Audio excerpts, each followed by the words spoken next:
बोलो सतगुरु महाराज की जय। बोलो बांके बिहारी लाल की जय। जब होवे सच्चा प्यार क्यों ना मिले कन्हैया। जब होवे सच्चा प्यार क्यों ना मिले कन्हैया। क्यों ना मिले कन्हैया। क्यों ना मिले कन्हैया। क्यों ना मिले कन्हैया। क्यों ना मिले कन्हैया। जब मिले तार से तार क्यों ना मिले कन्हैया। जब मिले तार से तार क्यों ना मिले कन्हैया। जब होवे सच्चा प्यार क्यों ना मिले कन्हैया। चंचल मन को तू समझा ले। हरि चरणों में प्रीत लगा ले। चंचल मन को तू समझा ले। हरि चरणों में प्रीत लगा ले। और मन से तज अहंकार क्यों ना मिले कन्हैया। जब मिले तार से तार क्यों ना मिले कन्हैया। क्यों ना मिले कन्हैया। क्यों ना मिले कन्हैया। जब होवे सच्चा प्यार क्यों ना मिले कन्हैया। पिता ने जब प्रहलाद सताया अपने प्रभु का ध्यान लगाया।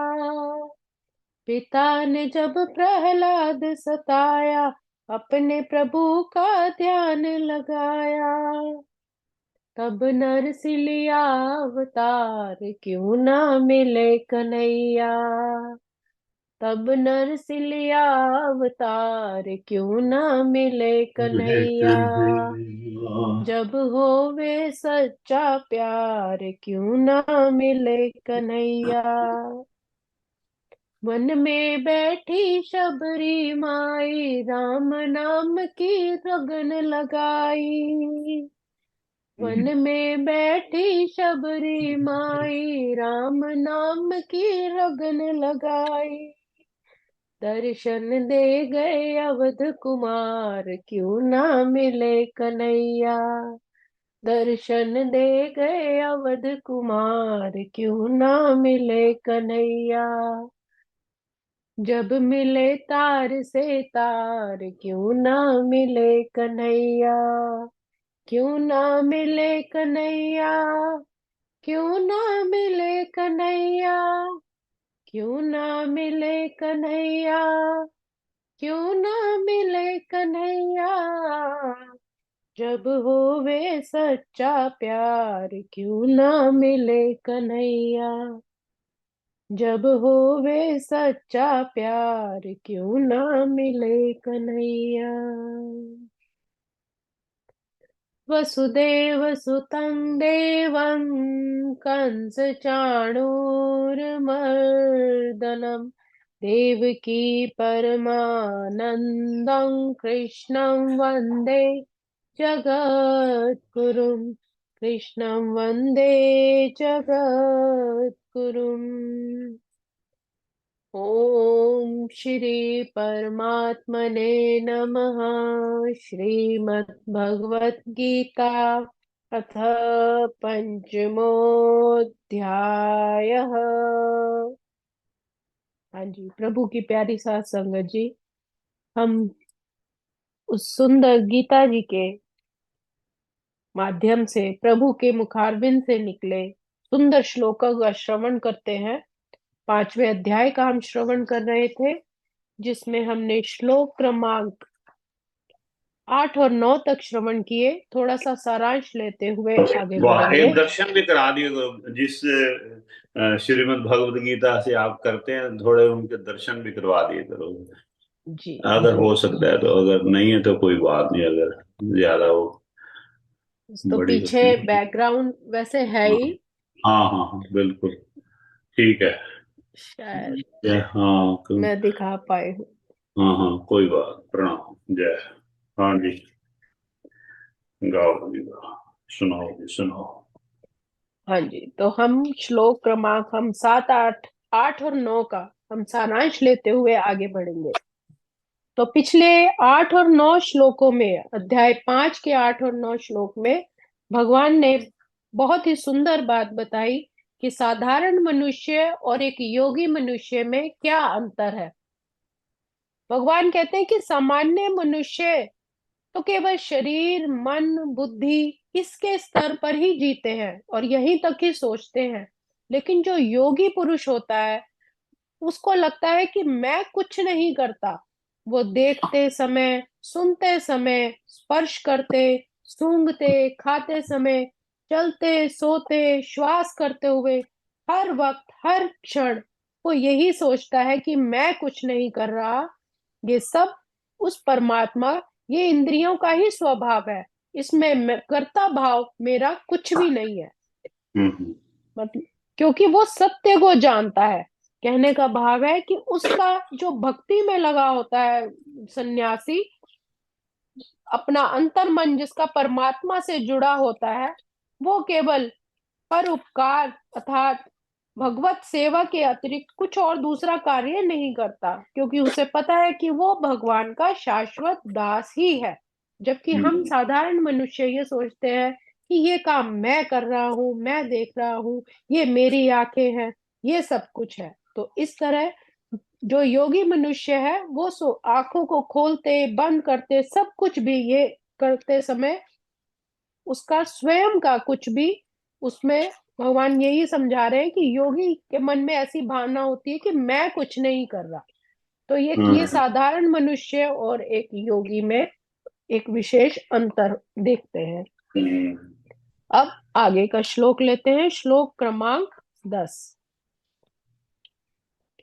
ब्रह्मणादाय कर्माणि सङ्गं त्यक्त्वा करोति यः लिप्यते न स पापेन पद्मपत्र विमाम्भसा। इस श्लोक में भगवान कह रहे हैं कि जो व्यक्ति कर्म फलों को परमेश्वर को समर्पित करके आसक्ति रहीन, मतलब उसकी कुछ भी फल की इच्छा नहीं, आसक्ति रहित होकर अपना कर्म करता है, वो पाप कर्मों से उसी प्रकार अप्रभावित रहता है जिस प्रकार कमल पत्र जल से अस्पर्श रहता है। मतलब अपने कर्म करना है, अपने धर्म को निभाना है, अपने रिस्पॉन्सिबिलिटीज को निभाना है। भगवान कह रहे हैं कि और परमेश्वर को समर्पित कर देना है। कोई भी फल की इच्छा नहीं करनी कि ये काम मैं कर रहा हूं या ये काम मेरे द्वारा होता है, हो रहा है, ऐसा मन में भाव ना लाने पर भगवान कह रहे हैं फिर उसके सभी पाप कर्म खत्म हो जाते हैं और वो उसी प्रकार रहता है जैसे कमल पत्र।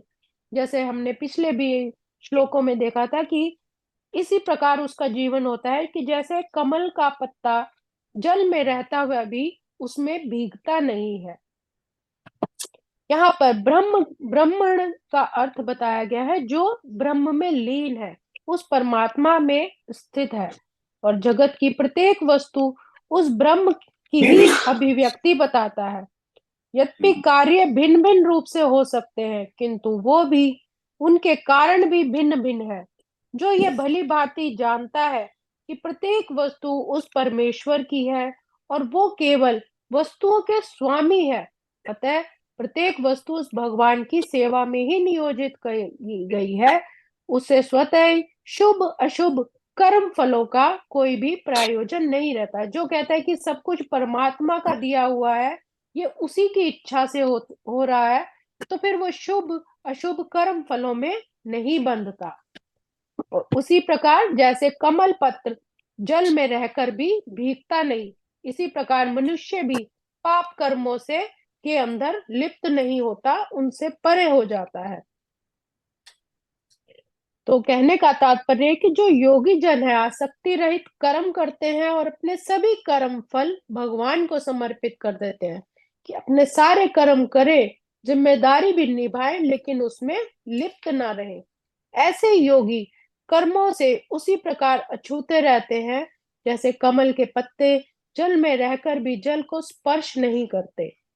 तो युद्ध के युद्ध के लिए हुए जो भी परिणाम, युद्ध के परिणाम से कैसे मुक्त हुआ जा सकता है, ये भगवान अर्जुन को यहाँ पर सिखा रहे हैं। और अर्जुन के माध्यम से हमें ये सिखा रहे हैं कि अपने कभी भी कर्मों से, अपने जिम्मेदारियों से नहीं भागना, उनको अपने कर्म को पूर्णतः निभाना है। हाँ। इसके बारे में एक उदाहरण भी दिया गया है। स्वामी विवेकानंद जी का शिकागो में ऐतिहासिक भाषण हुआ। उसके बाद वहां पर अनेक शिष्य बन गए। शिष्यों को आत्मज्ञान की बात संभव नहीं लगती थी, तो स्वामी जी उनको सागर के किनारे पर ले गए, जहां जहाज खड़ा हुआ था। स्वामी जी ने कहा कि अगर इसमें छेद हो गया तो क्या होगा। शिष्य ने कहा, इसके अंदर पानी भर जाएगा और जहाज डूब जाएगा। स्वामी जी ने कहा, उसी प्रकार संसार भी हमें डुबा देगा यदि हम इनमें लिप्त रहेंगे, यदि हम मोह माया में ही लिप्त रहेंगे, तो वो हमें भी इसी तरह इसी में डुबा देगा। इसलिए हमें इस मोह भरी संसार से ऊपर उठना है, उस परमार्थ के का, उस परम पिता परमेश्वर को पाने का प्रयास करना है। अब अगला श्लोक। कायेन मनसा बुद्धया केवलैरिन्द्रियैरपि।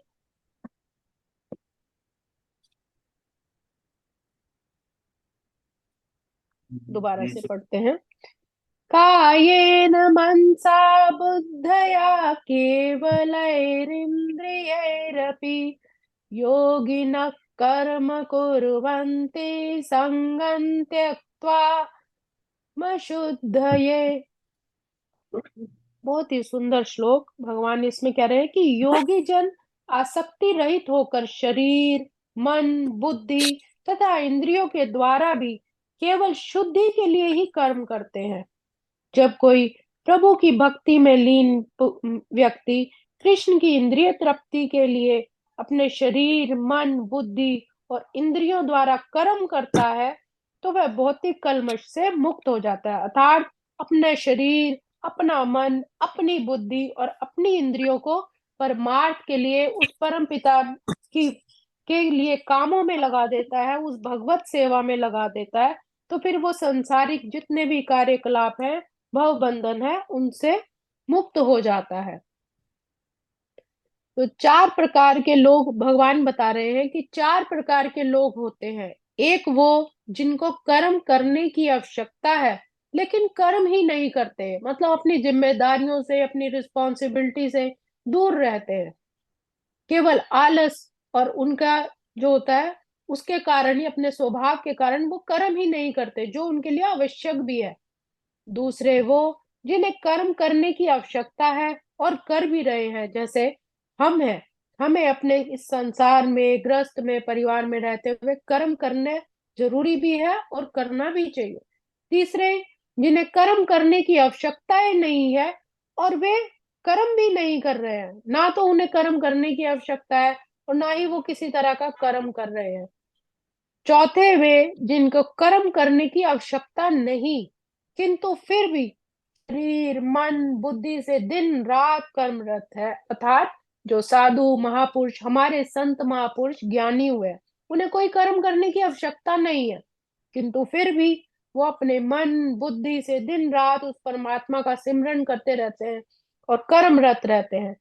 वही योगी है जो कर्म की आवश्यकता नहीं, फिर भी कर्मरत है। अगर हम अपने बापूजी का, अपने संत महापुरुषों का, किसी की भी जीवनी उठाकर देखें, तो उन्हें कर्म करने की आवश्यकता नहीं, क्योंकि उनके अंतरात्मा से उन्हें पहले ही आत्मज्ञान प्राप्त हो चुका है। उनकी साधना इतनी उच्च तत्व की हो गई थी कि उन्हें पता है कि हम परमात्मा के केवल दास हैं और इस पूरी सृष्टि का मालिक, स्वामी, वो ईश्वर ही है, परम पिता परमेश्वर है।